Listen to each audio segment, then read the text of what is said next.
Welcome to the deep dive. Today, we're pushing past the usual idea of the dog as just, man's best friend. We're really looking at them as, well, detectives, athletes, healers, even cognitive superstars. We're going through some fascinating research showing their capabilities are, frankly, pretty astonishing. That's exactly the mission today. We've gathered sources from, well, everywhere. Anecdotes from owners who see things every day, detailed canine unit reports, and yes, some rigorous peer-reviewed science too. EEG scans, sophisticated smell tests. The goal is to uncover these truly hidden, remarkable skills. Okay, and before we jump into the heavy science, let's start with something maybe closer to home, a skill that many of you listening who live with a dog might have developed without even realizing it. It's almost like a human superpower this relationship gives us. Right. It's that weirdly accurate, sometimes uncanny feeling you get knowing your dog is about to be sick or needs to go out right now. Before the usual pacing or whining starts, owners describe it as this sudden spike of alertness gets you moving right. Yeah, totally. It's like you're so tuned into tiny shifts, posture, breathing, maybe even a faint scent change, that you register some things up internally, long before they show obvious signs. A deep, unspoken connection. It's like pattern recognition, but yeah, for something kind of gross. It really shows how connected we become. Okay, now let's get to their built-in biological superpower, that nose. We humans have about 6 million olfactory receptors, which sounds like a lot. Until you compare it to dogs. Depending on the breed, they're working with up to 300 million receptors.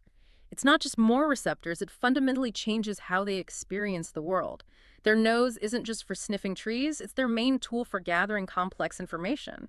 That's why they can be these super sensitive medical detectives. So we're talking beyond just faint smells. They're picking up on, what, volatile organic compounds, VOCs, stuff our senses completely miss. Exactly. These VOCs are released by the body, and dogs can identify patterns linked to specific conditions. It's literally life-saving sometimes.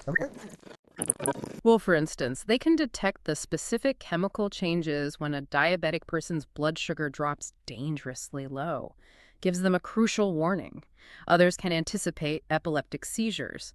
This might be by smelling subtle chemical shifts in sweat or breath before the seizure, or noticing tiny, almost invisible behavioral changes. I saw some details about cancer detection, too. The accuracy rates in some studies are incredible, identifying lung, prostate, breast cancer just from breath or urine samples. How do they tell the difference? It seems to be about the specific signature and concentration of VOCs. Cancer cells metabolize differently, right? So they release a unique pattern compared to healthy cells. Even though human breath has thousands of these compounds, a dog's nose can pick out that specific malignant signature, sometimes at incredibly low concentrations, like parts per billion. Wow, so it's not just diagnosis, it's potentially very early detection. Precisely. And maybe less dramatically, but super useful for some people. They can detect allergens in the environment, pollen, dust mites, even food allergens someone's sensitive to in the kitchen. They might alert by sniffing or licking certain spots. And this sensing ability isn't just limited to health stuff, right? They can also be sort of accidental weather forecasters. Yeah, that's a fascinating one. It seems to combine their sharp hearing with a sensitivity to barometric pressure changes. They might feel that pressure shift or hear distant thunder long before we do.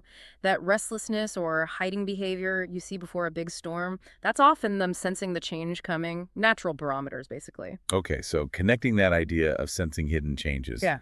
Let's move into their professional lives. Beyond general sensitivity to really specialized jobs that use these senses, some jobs you probably never even knew existed. If they can sense atmospheric changes, they can definitely sense something valuable buried underground, like truffles. For ages, people use pigs, but pigs have a built-in problem. They want to eat the expensive truffle they just found. Exactly, a major conflict of interest. So breeds like the Italian Legato Romagnolo became preferred.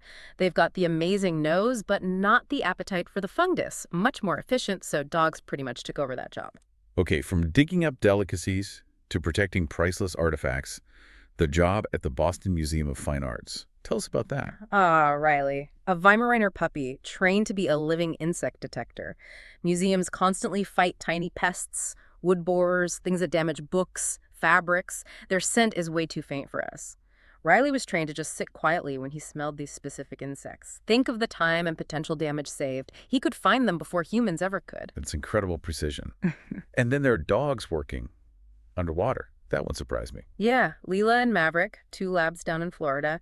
Their owner actually trained them to hold their breath, swim down maybe 15 feet, and catch lobsters off the ocean floor. 15 feet. Wow. It's definitely an unusual take on retrieving, shows how trainable they are physically. And sticking with the water, but for conservation. Yeah. Tell us about the environmental canines. Right, think of Tucker, another lab.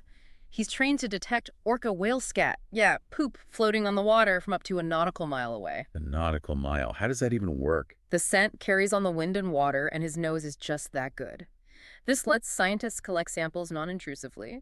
They analyze it to learn about the whale's diet, health, toxin levels, Oh. all crucial for conservation without having to bother the whales themselves. That's such a huge range of skills. But we should probably touch on the more historical, maybe less glamorous labor roles they fill, too. Oh, definitely.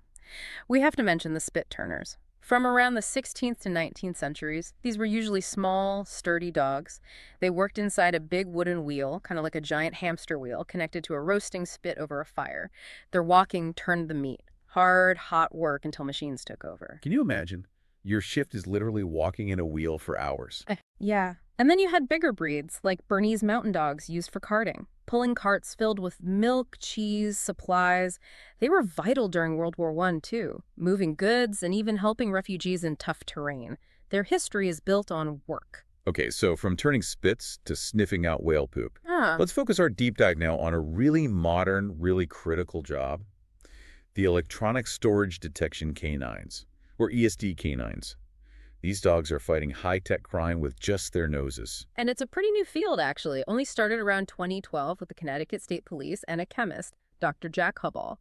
The key was figuring out the specific chemical smell common to all electronic storage media. Wait, but these things like flash drives or SD cards, they're usually sealed in plastic, right? How can the dog smell anything? Is the smell really getting out? That's a great question. The chemicals are there in tiny amounts, but they do off-gas. Just enough microscopic traces leak out for a dog's sensitive nose to pick up, even through plastic or drywall, sometimes even if the device is underwater. Okay, so what are these specific chemicals they're trained on? It's not like they smell laptop, right? No, it has to be consistent. They're primarily trained on two main compounds. One is triphenylphosphine oxide, or TPPO.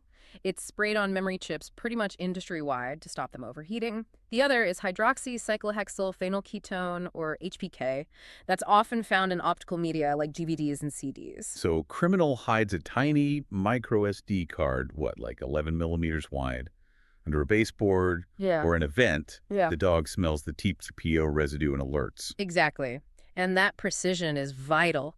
Human search teams could look for days and miss something that small, but that one tiny card could hold, hundreds of thousands of illegal images, crucial evidence for child abuse or trafficking cases. The dog finds it, provides probable cause, boom. And the origin story is great, too. Mhm. The first ESD dogs, Thoreau and Selma, they were actually washouts from guide dog training because they had too much energy. Yeah, but that high drive was perfect for this kind of intense searching. And then there's the famous case of Bear, the black lab. Oh, yeah, tell us about Bear.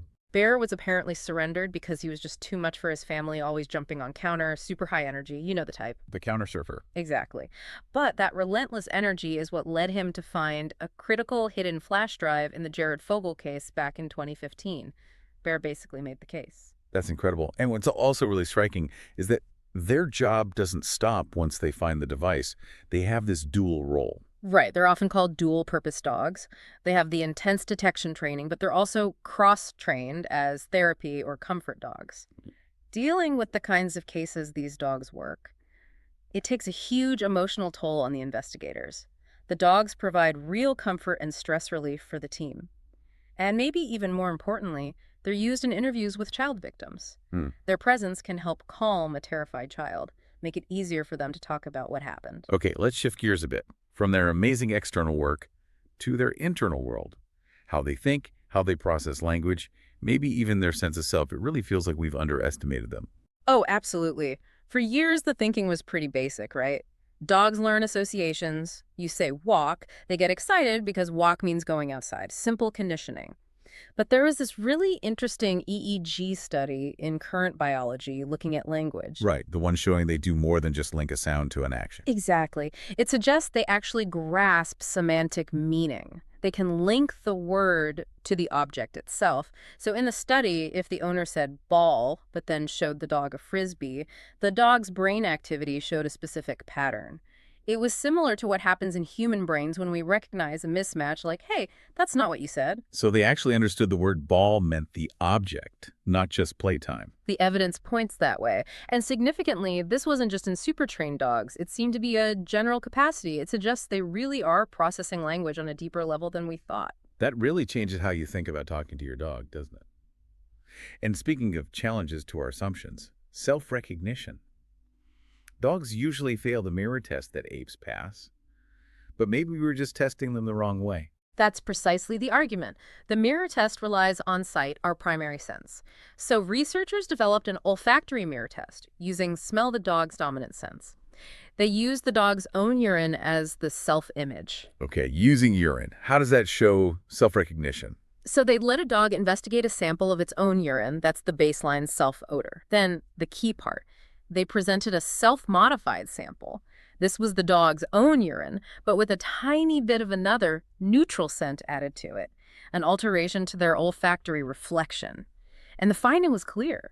Dogs spend way longer sniffing the altered sample compared to their own unaltered urine. Ah, so they recognize their own smell and were intrigued by the change, like, hey, that's me, but different. Exactly. It strongly suggests they have a concept of their own olfactory signature, a form of self-awareness mediated through smell. They know what they smell like. Incredible. And just quickly, you mentioned something about paw preference, like being right pawed or left pawed. How does that fit in? Yeah, motor lateralization. It's just like handedness in humans, a consistent preference for using one side of the body for certain tasks. Stepping first with a particular paw, holding a toy. Okay, and why does that matter for, say, assistance dogs? Well, think about a guide dog. If it consistently favors its right paw, it might be slightly better or more comfortable using that paw for tasks like pushing an accessible door button. Knowing this preference helps trainers match the dog to an owner. A right-pawed dog might pair better with a right-handed owner for smoother teamwork, holding the harness, navigating together. Little things that add up. Okay, so bringing all this amazing insight together, what does it mean for us, the humans, living with these complex animals every day? What kinds of superpowers do dogs actually give us? It goes way beyond just learning patience, though that's part of it. We develop some really sophisticated adaptive skills. Think about sensory detection. Owners often get incredibly good at identifying which dog is which just by the sound of their paws on the floor, or decoding barks. Right, not just loud bark versus quiet bark, but specific meanings. Exactly. Distinguishing the I need food bark from the squirrel Hmm. bark or the someone's at the door bark. Or knowing if that specific whimper means pain, while another just means they want attention. It's like becoming fluent in a nonverbal language. High-level pattern recognition. And that proactive health sense we touched on earlier. Yes, developing this deep, almost intuitive sense of your dog's baseline. Knowing they're off just by a subtle change in how they look or even how they smell before any obvious symptoms appear, it forces you to be constantly observant, assessing risk. That hypervigilance. I definitely relate to that. The constant awareness of where they are, what they're getting into. It's that 360-degree awareness, isn't it? Yeah. That moment of silence that sets off alarm bells. Uh-oh, it's too quiet in there. What if they destroyed now? Yes. That constant low-level surveillance sharpens your observation skills across the board, really. And lastly, the emotional side, particularly with training. This might be the biggest one. Positive reinforcement training, done well, requires immense emotional regulation from us. You have to be clear, consistent, firm when needed, but without anger or frustration, because that just shuts them down. Practicing that kind of calm, clear communication, that ability to manage your own emotional state under pressure, it absolutely spills over into other parts of life, interactions with people, handling stress. It's a huge skill dogs help us build. So this deep dive really paints a picture of dogs not just as loyal companions, but as these incredibly sophisticated partners, these specialized senses, deep emotional connections. And in doing so, they actually elevate our own human capabilities too. Absolutely. And maybe the most important takeaway, especially thinking about that olfactory mirror test, is a final thought to leave you with. If dogs show such complex self-awareness through smell a sense where they totally outperform us, it really forces us to ask, how often do we fail to see intelligence in other animals simply because we're testing them the wrong way? Are we missing entire worlds of animal cognition because we keep trying to measure them with our yardstick, primarily our vision, instead of designing tests that use their strongest senses, their nose, their ears, their touch? What else might we be missing?